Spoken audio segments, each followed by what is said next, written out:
The morning sunlight trickled through the half-closed blinds in the kitchen, casting soft lines across the tile floor. Jennifer Miller, a 33-year-old nurse living in a quiet suburb of Chicago, poured herself a cup of black coffee and took a long sip, trying to gather energy for her long shift at the hospital. Her husband, Mike Miller, was scrolling through the news on his tablet. "Jen," Mike said without looking up, "you ever notice how much gut health stuff is trending these days? It's all over the news. I just read something about how your poop can actually give you clues about your health." Jennifer raised an eyebrow and chuckled. "Mike, I work in a hospital. I probably know more about poop than you ever want to hear." "No, seriously," he replied. "They say shape, color, even how it smells can mean something." Jennifer set her cup down, walked over, and looked at his screen. "You're right. But it's not just a trend. Gut health is huge, and stool, well, it's one of the best non-invasive indicators we've got." Mike looked a little disturbed but intrigued. "So what does my poop say about me? That I eat too much pizza?" Jennifer smirked. "Well, maybe. But let's not jump to conclusions." Little did they know, this light-hearted breakfast chat would spark a deeper journey into gut health, not only for them but for their close friends and community. The next few weeks would be filled with revelations, uncomfortable truths, and a few too many poop jokes. It started when Jennifer decided to host a wellness seminar for her neighborhood. The idea came during her lunch break at the hospital. Her co-worker and close friend, Rachel Adams, a dietitian with a wicked sense of humor, had been pushing her to get involved in public health education outside of work. "You've got charisma," Rachel said, handing her a container of kale salad. "You should teach people what their poop can tell them." "I'm serious." Jennifer hesitated. "Rachel, do you know how many people get grossed out just hearing the word poop?" "That's the point," Rachel said, eyes sparkling. "We make it fun. We normalize it. We educate. Maybe even save a life." After some brainstorming, Jennifer agreed. They called it The Scoop on Poop, a community workshop held at the local library. Flyers went out with quirky illustrations of smiling cartoon intestines. To her surprise, over 40 people showed up. There was Ben Thompson, a 55-year-old truck driver with chronic indigestion. There was Susan Green, a stay-at-home mom dealing with her toddler's mysterious tummy troubles. Even high school students showed up, likely drawn in by the cheeky title. Jennifer opened the seminar with humor. "All right, let's get it out of the way. You're allowed to giggle. But by the end of today, you'll be looking into your toilet bowl like it's a crystal ball." The room laughed, but they were listening. Jennifer walked them through stool types using the Bristol stool chart, a tool that categorized poop into 7 types based on shape and consistency. Type 1, hard little pellets like rabbit droppings, usually meant constipation. Type 4, smooth and soft like a sausage, was ideal. Type 7, watery with no solid pieces, was diarrhea and often a red flag. She explained how colors matter too. Brown is normal. Green could mean rapid digestion or leafy greens.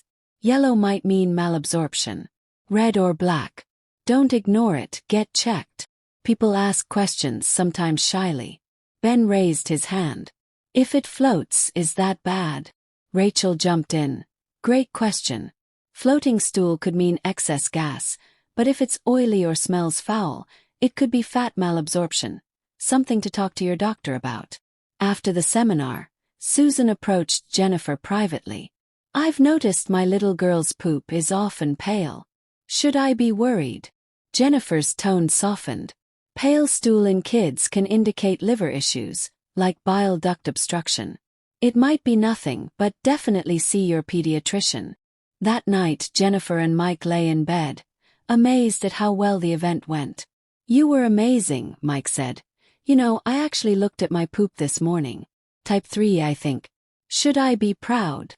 Jennifer laughed. "You should. That means things are moving well. Maybe cut back on the pizza a bit though." Word of mouth spread, and soon Jennifer and Rachel were invited to schools, senior centers, and even corporate wellness days. They kept their message simple. Don't be ashamed, get informed. As more people shared their stories, the impact deepened. Ben followed up a month later. I saw a doctor like you suggested. They found polyps. Precancerous. I'm getting them removed next week. You might have saved my life. Rachel blinked back tears. That's exactly why we do this. Meanwhile, Jennifer started tracking her own symptoms. She realized that her occasional bloating and fatigue might be more than stress. She tried cutting out dairy for a week. Her energy bounced back, and her bathroom trips normalized. Turns out I might be mildly lactose intolerant, she told Mike. Even Mike, the former pizza king, took an interest in gut health. He added more fiber to his diet, started eating yogurt with probiotics, and found himself feeling better overall. Their neighbors, encouraged by Jennifer's workshops, began paying closer attention to their digestion. They talked about gut-friendly meals, hydration, and how stress affects the gut-brain connection. They even shared embarrassing moments with pride. Then one day, Jennifer got a call from Susan. Her daughter had been diagnosed with a rare liver condition, but early detection meant treatment was effective. "Thank you," Susan said, her voice trembling. "Your talk made me pay attention." Jennifer felt overwhelmed by the responsibility, but also deeply fulfilled. She realized that something as mundane as poop had become a powerful tool for awareness. Her final seminar, held in a community college auditorium, drew over 200 people. This time she spoke more personally. "I know it sounds funny, but poop is not a joke. It's a signal. Messenger. When your body whispers, listen before it screams. What ends up in the toilet bowl reflects hydration, diet, stress, infections, even serious diseases. And the best part? You don't need fancy equipment. Just curiosity and the courage to look." After the session, a young man named Andrew came up. He looked nervous. "Miss Miller, I've had black stools lately. I thought it was something I ate, but after what you said, I think I should get checked." Jennifer nodded gently. "Yes, you should. It could be bleeding higher up in your digestive tract. It might be harmless, but don't wait." 2 weeks later, Andrew messaged her to say he had been diagnosed with a bleeding ulcer. He was on medication now and recovering well. "You probably prevented something worse," he wrote. Years passed, and Jennifer's project evolved. She created an online course. Rachel published a book titled Digest This. Together they became known as the Gut Gals on local podcasts and health panels. But it was never about fame. It was about something as real and grounded as a daily bodily function. What began as a conversation over coffee grew into a movement. A reminder that paying attention to our most human signals can make the difference between neglect and healing. At a family dinner one Sunday evening, Mike raised his glass. To Jen, the only woman who made poop a public service announcement. Everyone laughed and clinked glasses.